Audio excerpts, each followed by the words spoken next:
Good morning everybody. आज हम इस लेक्चर में देखेंगे Indian economy 1950 to 1990। Last lecture में मैंने आपको 1947 जब हमारा इंडिया इंडिपेंडेंट हुआ था उसकी इवनिंग में इंडिया की इकोनॉमिक कंडीशन क्या थी वो मैंने आपको बताया। थोड़ा सा हमने उसकी हिस्ट्री के बारे में डिस्क्राइब किया था कि जब ब्रिटिश थे उस समय इंडियन इकोनॉमी क्या थी, या ब्रिटिशर्स ने हमारी इंडियन इकोनॉमी को किस तरह से एक्सप्लॉइट किया था। ये सब हमने लास्ट लेक्चर में लास्ट टॉपिक में पढ़ चुके हैं। वो हमारा चैप्टर फर्स्ट था। ये हमारे सिलेबस का चैप्टर सेकंड है जिसमें हम पढ़ेंगे इंडियन इकोनॉमी 1950 टू 1990। क्या मतलब हुआ कि 1950 से लेकर 1990 तक इंडिया की इकोनॉमी क्या थी, कैसी थी। अच्छा, 1990 तक क्यों लिया? क्योंकि उसके बाद जो 1991 से हम पढ़ेंगे इकोनॉमिक रिफॉर्म पॉलिसी, तो उसके पहले उसके बीच में मिडिल में हम ये सब इसके बारे में पढ़ लेते हैं। तो लेक्चर स्टार्ट करने से पहले मैं आपसे ये थोड़ा आपको इसके बारे में बताना चाहती हूँ कि इकोनॉमी मतलब economy is derive from the word income, यानी जो इनकम से बनता है। इकोनॉमी यानी अर्थव्यवस्था, ठीक है। अब इंडियन इकोनॉमी यानी भारत की अर्थव्यवस्था। मैं इस चैप्टर को, इस लेक्चर को पॉइंट टू पॉइंट आपको डिस्क्राइब तो कर दूंगी, लेकिन उसके पहले आपको चैप्टर, चूँकि ये थ्योरिकल सब्जेक्ट है इंडियन इकोनॉमी, तो आपको उसमें पहले थ्योरी को एक बार रीड करना होगा। हम आज इस लेक्चर में जो पॉइंट्स डिस्कस करने वाले हैं वो पॉइंट्स मैंने यहाँ लिखे हैं, एक बार आप पहले देख लीजिए। इकोनॉमिक सिस्टम क्या है? इकोनॉमिक सिस्टम से आप क्या समझते हैं ये पढ़ेंगे। What to produce and how to produce, how much, यानी इकोनॉमिक सिस्टम यानी जो इनकम से रिलेटेड है, यानी प्रोडक्शन से रिलेटेड है। तो इसमें अलग अलग पॉइंट्स को हम पढ़ेंगे कि what to produce and how much, यानी क्या प्रोड्यूस किया जाए, क्या उत्पादन किया जाए ऐसा जिससे इनकम प्रॉपर हो या अर्थव्यवस्था प्रॉपर हो। दूसरा हम पढ़ेंगे हाउ टू प्रोड्यूस, यानी किस तरह से प्रोड्यूस किया जाए। थर्ड पॉइंट में हम पढ़ेंगे फॉर हुम टू प्रोड्यूस, यानी जो भी हम प्रोडक्शन कर रहे हैं या हमारी सरकार जो प्रोडक्शन कर रही है, हमारी अर्थव्यवस्था जो भी प्रोडक्शन कर रही है वो किसके लिए प्रोडक्शन कर रही है। किसी भी अर्थव्यवस्था को बनाए रखने के लिए प्रोड्यूसर होता है, कंज्यूमर होता है ना। जब कोई प्रोडक्शन करेगा और प्रोडक्शन होता रहेगा और कंजप्शन नहीं होगा तो फिर इनकम प्रॉपर नहीं होगी या बैलेंस नहीं बनेगा, यानी प्रोड्यूसर और कंज्यूमर दोनों की रिक्वायरमेंट होती है। तो ये तीनों पॉइंट में हम पढ़ेंगे और इसमें हम ये भी डिस्क्राइब करेंगे कि इकोनॉमी की कौन सा सेक्टर, इकोनॉमी का सेक्टर मतलब यहाँ सेक्टर नहीं, ये कह सकते हैं टाइप्स, कि ये कैपिटलिस्ट है या सोशलिस्ट है या मिक्स्ड इकोनॉमी है, ये कौन सा सिस्टम इकोनॉमी का जो है क्या क्या कैसे कैसे प्रोड्यूस करता है। उसके बाद हम आगे नेक्स्ट इसमें पढ़ेंगे प्ले एंड इकोनॉमिक प्लानिंग, यानी आप शायद इसके बारे में जानते होंगे कि इकोनॉमिक प्लानिंग यानी जो हमारी जब कंट्री इंडिपेंडेंट हुई थी 1947 में, उसके बाद से आज तक हमारी जो गवर्नमेंट है, हमारी जो अर्थव्यवस्था, हमारी जो इकोनॉमिक सिस्टम चलता है उसमें प्लान बनाया जाता है। प्लान यानी किसी भी तरह का कोई योजना बनाना। हम आज एक डेली रूटीन में या दैनिक दिनचर्या में भी हम अपने कुछ प्लानिंग लेकर चलते हैं, उसी तरह से सरकार भी अपने प्लान बनाती रहती है। तो अभी तक जितने भी प्लान्स सरकार ने बनाए हैं, 5 ईयर प्लान जितने भी हैं, आपकी बुक्स में इसका पूरा डिस्कशन दिया हुआ है कि 12 5 ईयर प्लान हो गए, किस बीच में जो ब्रेक ईयर प्लान था या रिलीविंग बीच में जो भी ईयर छूट गए थे वो सब इसमें आगे आपकी बुक में दिए हुए हैं, वो सब डिस्कस करेंगे। फिर हम इसमें ये भी डिस्कस करेंगे what is a plan, plan क्या है ना, इकोनॉमिक प्लानिंग क्या होती है। फिर आगे हम इसमें डिस्कस करेंगे the goals of objectives of planning in India. अब ये तो ठीक है, बेसिक चीज़ें हैं कि इकोनॉमिक सिस्टम की, लेकिन हमें ये पढ़ना पड़ेगा कि the goals of objectives of planning in India, कि हमारा जो इंडिया है, हमारी कंट्री में हमारी जो इकोनॉमिक प्लानिंग करने के बेसिक गोल्स क्या है, बेसिक ऑब्जेक्टिव्स क्या है, हमारा मोटिव क्या है, हमारा पर्पस क्या है। तो जैसे मैंने लिखा है कि हम लोग जो है 2 तरह के प्लान लेकर चलते हैं, लॉन्ग पीरियड प्लान और शॉर्ट पीरियड प्लान। जैसे हम अगर हम इंडिविजुअल हमारे बारे में बात करें तो कुछ प्लान हमारे ऐसे होते हैं जो शॉर्ट टर्म प्लान होते हैं। जैसे मान लीजिए पर किसी व्यक्ति की सैलरी पर मंथ सैलरी 10,000 है, तो 10,000 के अकॉर्डिंग उसका शॉर्ट टर्म प्लान अलग होगा। और लॉन्ग टर्म प्लान यानी जैसे मान लो वो किसी तरह का कोई उसको बोनस मिलता है या कुछ एक साथ अमाउंट कहीं से होता है, तो वो उस अमाउंट को क्या करता है, डिपॉजिट करता है। लेकिन वो डिपॉजिट क्यों करता है? फ्यूचर के लिए, फ्यूचर में किसी तरह की कोई सिक्योरिटी के, तो वो लॉन्ग टर्म प्लान हो जाएगा। तो कहने का मतलब एक एग्जाम्पल था, कहने का मतलब ये कि जो हमारी जो गवर्नमेंट है, हमारी जो इंडिया की इकोनॉमिक प्लानिंग है, उसमें कौन कौन से ऑब्जेक्टिव्स लेकर वो प्लान करते हैं। तो उसमें शॉर्ट पीरियड को लेकर प्लान करते हैं, लॉन्ग पीरियड को, इसमें आपके जो लॉन्ग पीरियड को लेकर प्लान करते हैं, इसमें आपके जो पॉइंट्स दिए हुए हैं। लॉन्ग पीरियड ऑब्जेक्टिव्स हम पढ़ेंगे, जिसमें ग्रोथ पढ़ेंगे, फिर मॉडर्नाइजेशन पढ़ेंगे, सेल्फ रिलायंस पढ़ेंगे, इक्विटी पढ़ेंगे और फुल एम्प्लॉयमेंट पढ़ेंगे। So let be continue time to time, point wise point. जैसे फर्स्ट पॉइंट आपका इकोनॉमिक सिस्टम। अब इकोनॉमिक सिस्टम बताने से पहले मैं आपको एक शॉर्ट में बातें बताना चाहती हूँ कि जब इंडिया इंडिपेंडेंट हुआ 1947 में, तो उस समय हमारी जो इंडिया की इकोनॉमिक कंडीशन थी बहुत ज़्यादा वीक थी। अब उस समय आप जानते हैं कि इंडिया जो है वो 1950 में इंडिया का कॉन्स्टिट्यूशन इन फोर्स में आया। उस समय के तत्कालीन प्रधानमंत्री पंडित जवाहरलाल नेहरू बने। उन्होंने इंडियन इकोनॉमी के डेवलपमेंट के लिए एक पर्टिकुलर एक सेक्टर होता है ना, जैसे प्राइमरी सेक्टर है या जिसको एग्रीकल्चर सेक्टर भी कहते हैं, या इंडस्ट्रियल सेक्टर है, मैन्युफैक्चरिंग सेक्टर कहते हैं। तो उन्होंने उस समय इंडस्ट्रियल सेक्टर को बढ़ावा दिया। तो यहाँ पर इसकी जो शुरुआत है, इकोनॉमिक सिस्टम की शुरुआत आपके जो चैप्टर्स है उसमें जो आपके चैप्टर में स्टार्टिंग से जो इकोनॉमिक की सिस्टम की शुरुआत होती है, उसमें बेसिकली 3 पॉइंट अराइज होते हैं कि what is produce and how much, यानी क्या प्रोड्यूस किया जाए और कितना प्रोड्यूस किया जाए। अब ये कौन डिसाइड करेगा? जो प्रोड्यूसर होगा। या फिर हम अगर पूरे होल कंट्री की बात, होल नेशन की बात करते हैं, तो हमें ये समझना होगा कि ये सरकार ये डिसाइड करेगी, हमारी गवर्नमेंट ये डिसाइड करेगी, गवर्नमेंट के अलग अलग सेक्टर से डिसाइड करेंगे कि what to produce and how much, कि क्या प्रोड्यूस किया जाए। अब कैसे डिसाइड करेंगे? तो ये बेसिक पॉइंट्स ये है कि जब कोई प्रोड्यूसर कोई चीज़ प्रोड्यूस करता है, किसी वस्तु का उत्पादन करता है, तो सबसे पहले वो बेसिक पॉइंट क्या देखेगा, सबसे बड़ी चीज़ वो क्या देखेगा कि उसकी डिमांड क्या है, मार्केट में किस वस्तु की डिमांड है, या मार्केट में जो पीपल्स है वो क्या डिज़ायर करते हैं, क्या इच्छा रखते हैं। तो ये what to produce and how much में हम ये पढ़ेंगे। फिर हाउ टू प्रोड्यूस यानी कैसे प्रोड्यूस करें। अब प्रोड्यूस हमने सोच लिया, प्लानिंग कर ली, लेकिन if we are not having any resource, how can we produce? हमारे पास उसके लिए प्रॉपरली रिसोर्स होना जरूरी है। तो हाउ टू प्रोड्यूस में हमें ये करना है। अब रिसोर्स के बाद फॉर whom टू प्रोड्यूस, यानी अब बात ये आ रही है कि जो भी हम प्रोड्यूस करें, जैसे सिंपल एक एग्जांपल है, अगर हम वीट का प्रोडक्शन हो रहा है कंट्री में, तो वो होल कंट्री के लिए होगा क्योंकि हमारी बेसिक नीड्स है। लेकिन यदि मान लो लग्जरी कार्स का प्रोडक्शन हो रहा है, या AC का प्रोडक्शन हो रहा है, या कुछ ऐसे लग्जरियस आइटम का प्रोडक्शन हो रहा है, तो फॉर whom टू प्रोड्यूस, किसके लिए प्रोड्यूस हो रहा है, ये एक अलग मैटर है। तो ये सब तीनों बातों को पढ़ने के लिए हमें सबसे पहले समझना होगा इकोनॉमिक सिस्टम के अलग अलग टाइप को, जिसमें 3 टाइप के इकोनॉमिक सिस्टम होते हैं। हमारी जो कंट्री है वो कैसी इकोनॉमी है? हमारी कंट्री मिक्स्ड इकोनॉमी है। मिक्स्ड इकोनॉमी फर्स्ट है कैपिटलिस्ट, सेकंड है सोशलिस्ट इकोनॉमी, और थर्ड होता है मिक्स्ड इकोनॉमी। अब सोशलिस्ट इकोनॉमी क्या होता है, या फिर सबसे पहले हम पढ़ते हैं मार्केट या कैपिटलिस्ट इकोनॉमी क्या होता है। कैपिटलिस्ट इकोनॉमी, जैसे कि वर्ड से क्या समझ में आ रहा है आपको? Capital. Capital, I am writing that word, capital मतलब होता है पूंजी। कैपिटलिस्ट मतलब पूंजीपति, यानी जो व्यक्ति किसी भी प्रोडक्शन में अपना अमाउंट लगाता है, या जिसका खुद का पर्सनल प्रोडक्शन है, जैसे इसमें हम कह सकते हैं प्राइवेट इंडस्ट्री।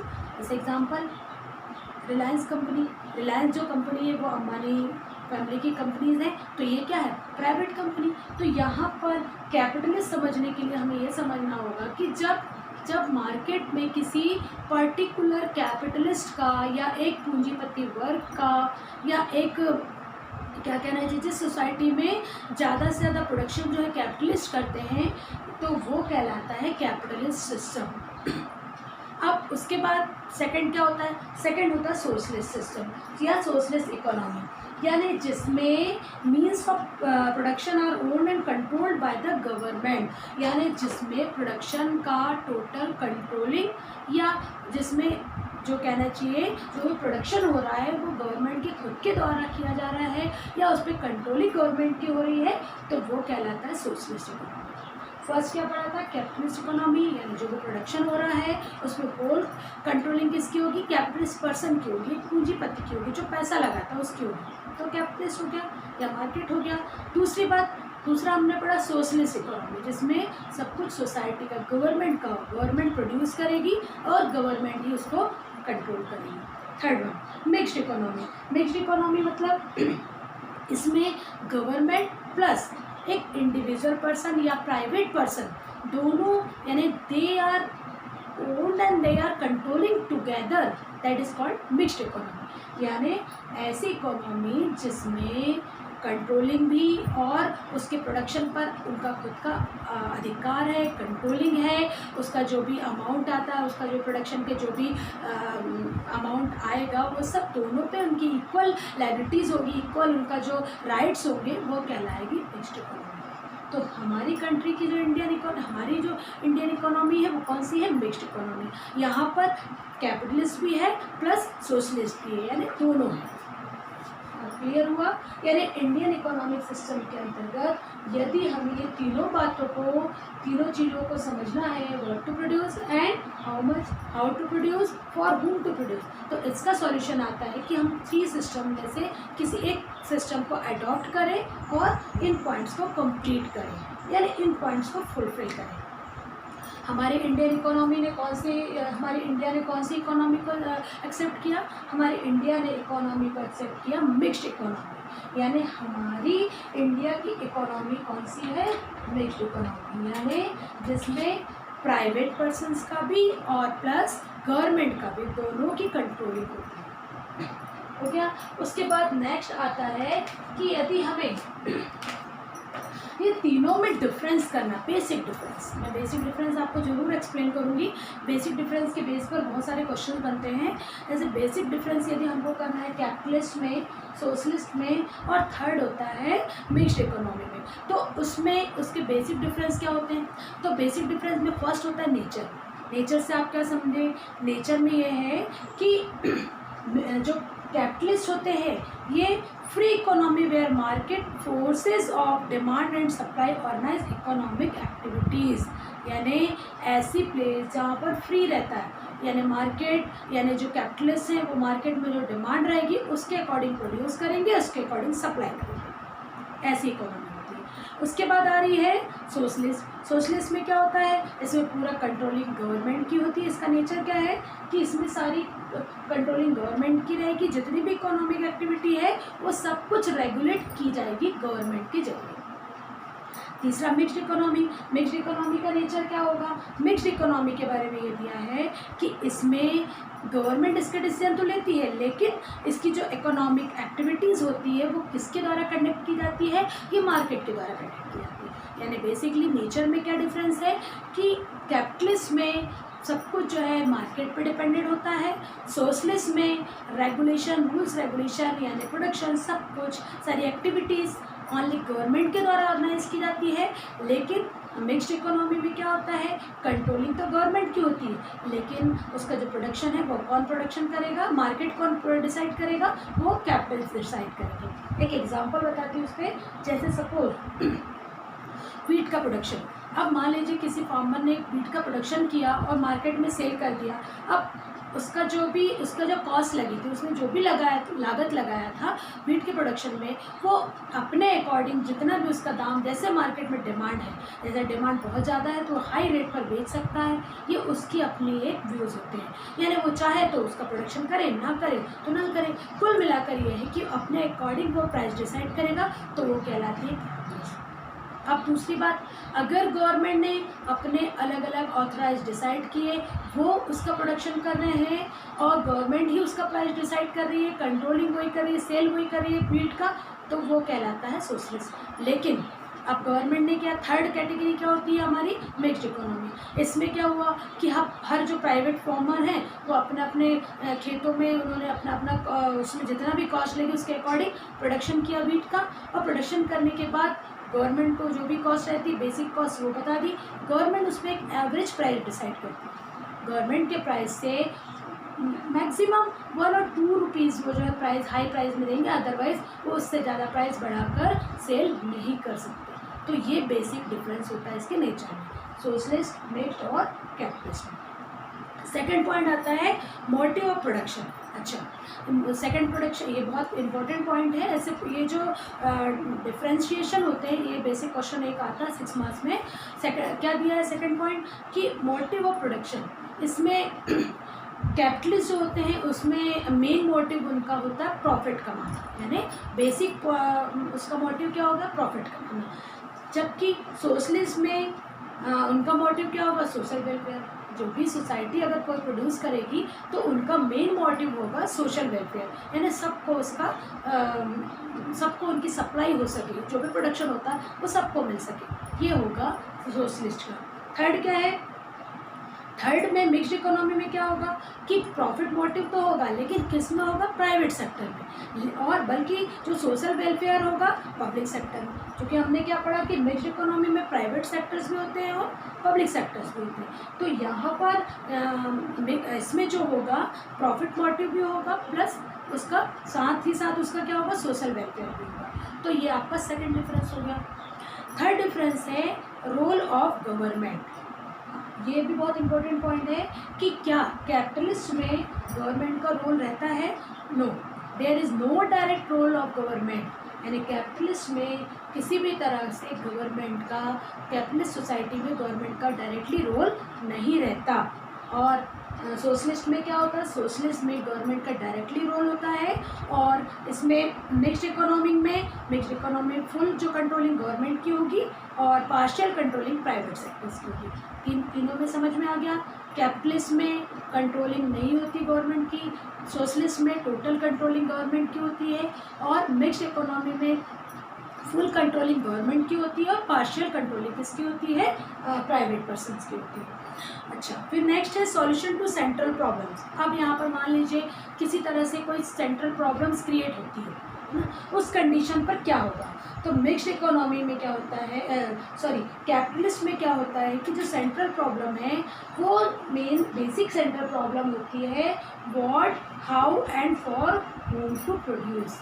यानी उनके लिए मेन इकोनॉमिक सिस्टम की मेन प्रॉब्लम क्या है कि क्या प्रोड्यूस किया जाए, कैसे प्रोड्यूस किया जाए और कितना प्रोड्यूस किया जाए, किसके लिए प्रोड्यूस किया जाए। जबकि इसकी मेन जो सेंट्रल प्रॉब्लम होती है सोशलिस्ट की सेंट्रल प्रॉब्लम क्या होगी, ये कहना चाहिए ये सॉल्यूशन कैसे की जाती है, जो प्लानिंग की जाती है 5 year plans, 2 year plans, 1 year plan, उनकी प्लानिंग के अकॉर्डिंग वो चलती रहती है कि हाँ इस साल में आपने इतना प्रोड्यूस कर लिया, फिर आगे उसका रेट और बढ़ा दिया, तो ऐसे वो चलती रहती है, यानी प्लानिंग मैकेनिज्म के अकॉर्डिंग वो चलती रहती है।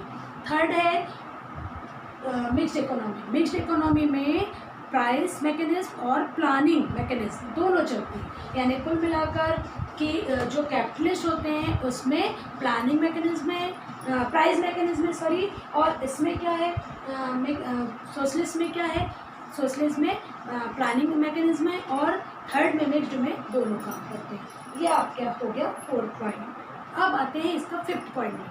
5th पॉइंट है कंपटीशन। अब कैपिटलिस्ट में वैसे भी समझ में आ रहा है कि कैपिटलिस्ट में कंपटीशन क्या होगा, एग्जिस्ट होगा, एक कैपिटलिस्ट दूसरे कैपिटलिस्ट से, यानी जो प्राइवेट सेक्टर्स होंगे वो एक दूसरे को डेमोलाइज वो करने की कोशिश करेंगे, एक दूसरे को नीचे उनके उनके कंपटीशन में आगे बढ़ने की कोशिश करेंगे, डिस्ट्रॉय करने की कोशिश करेंगे दूसरे के मार्केट को।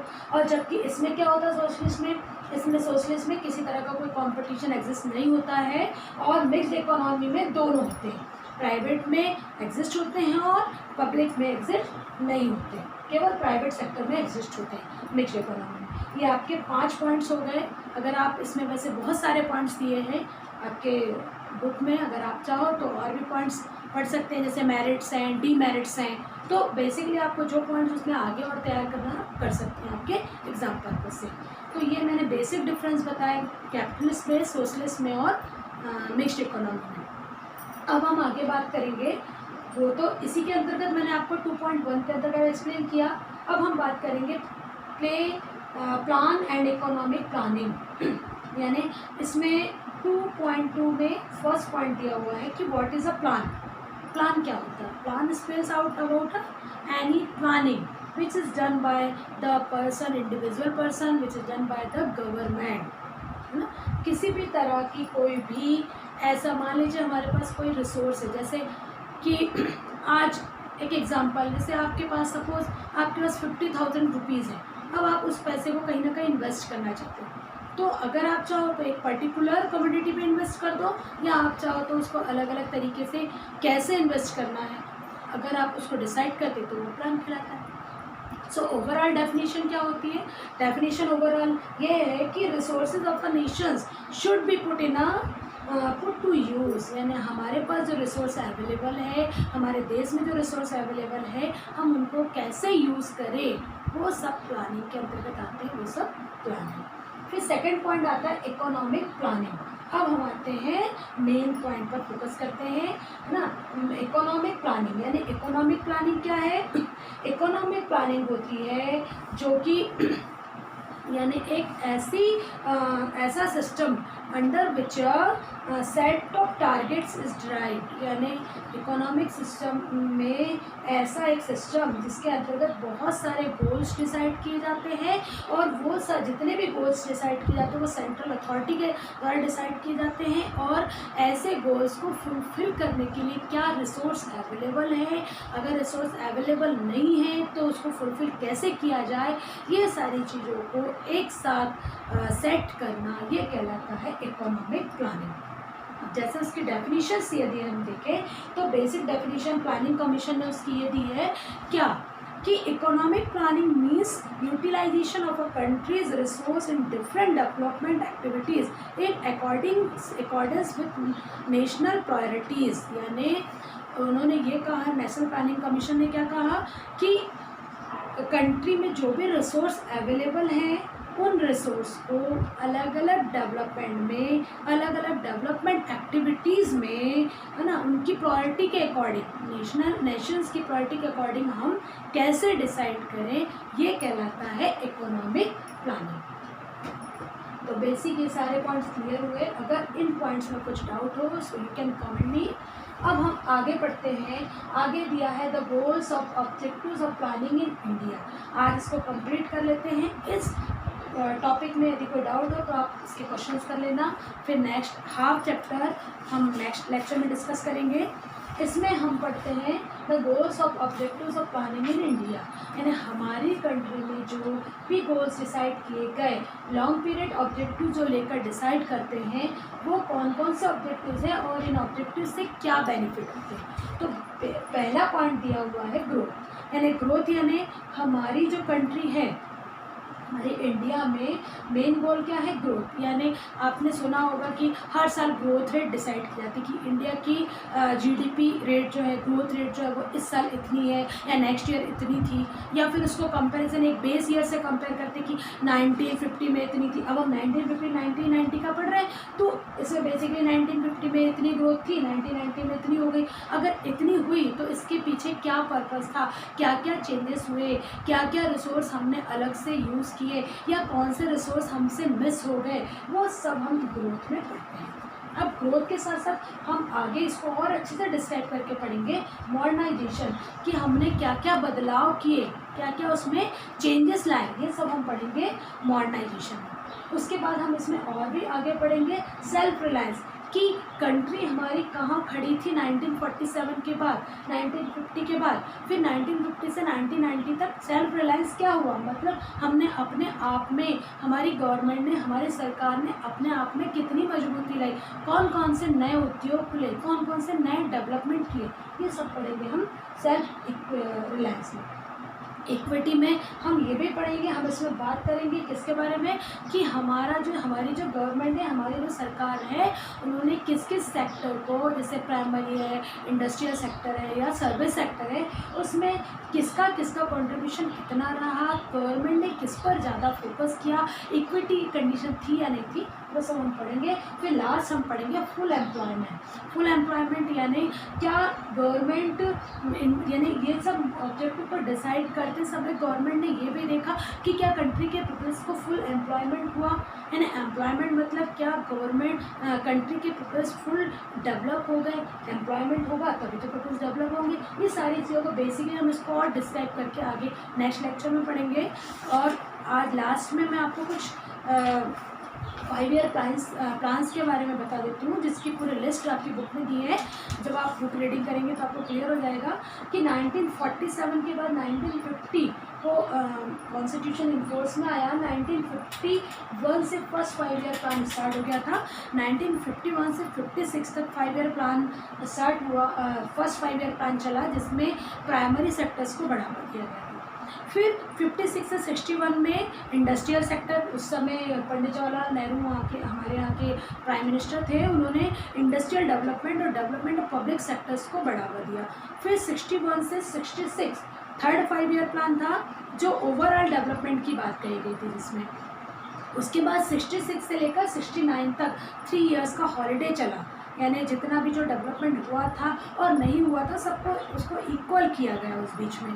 फिर 69 से 74 तक एग्रीकल्चर के एडवांसमेंट, यानी जो ग्रीन रिवॉल्यूशन आपने सुना उसकी बिगिनिंग हो गई थी 1969 से 74 के बीच में। फिर 74 से 79 में चला था 5th 5 ईयर प्लान, जिसमें एम्प्लॉयमेंट, पॉवर्टी, सुना होगा, गरीबी हटाओ के नारे लगाए जाते थे इंदिरा गांधी की सरकार के उस समय। तो ये 5 year plan 5th 5 year plan उस समय चला था।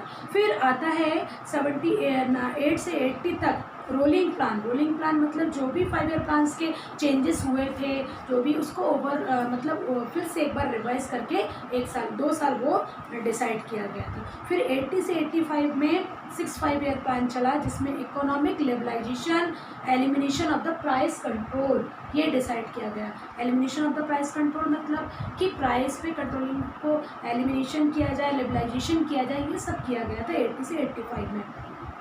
फिर 7 5 ईयर के प्लान की बात करते हैं 85 से 90 के बीच में। इसमें क्या था कि इकोनॉमिक प्रोडक्टिविटी को इंक्रीज़ किया गया, प्रोडक्शन ऑफ फूड को इंक्रीज़ किया गया, एम्प्लॉयमेंट को इंक्रीज़ किया गया और सोशल जस्टिस की बात कही गई थी।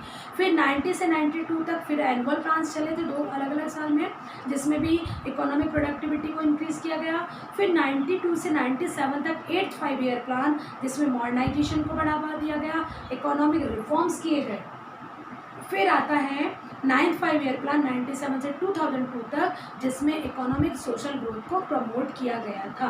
फिर 2002 से 7 तक पॉवर्टी, जेंडर गैप्स, इलिटरेसी ये सब का रिडक्शन किया गया। 11th 5 ईयर प्लान 7 से 12 तक जो है इंक्लूसिव ग्रोथ, यानी वो रैपिड इंक्लूसिव ग्रोथ, जितनी ग्रोथ नहीं हो रही थी ग्रोथ को और बढ़ा दिया गया।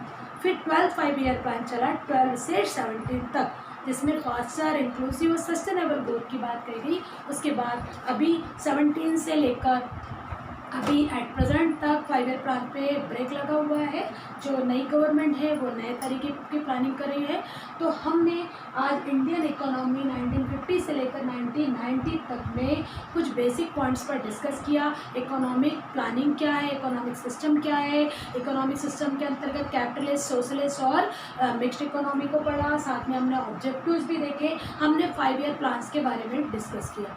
अब इस लेक्चर के बाद सेकंड लेक्चर जो इसका हाफ चैप्टर रहेगा, इसमें यदि आपको कोई डाउट हो तो यू कैन कमेंट मी। सबसे पहले आप इस चैप्टर की प्रॉपरली रीडिंग कीजिए। जो भी बुक आपके पास अवेलेबल है उस बुक में आप इस चैप्टर की हेडिंग को पूरा, इस चैप्टर की हेडिंग देखकर इसको पूरा अच्छे से रीडिंग करिए। और जो समझ में नहीं आया फिर इस वीडियो को देखिए। जो समझ में नहीं आया you can ask me comment.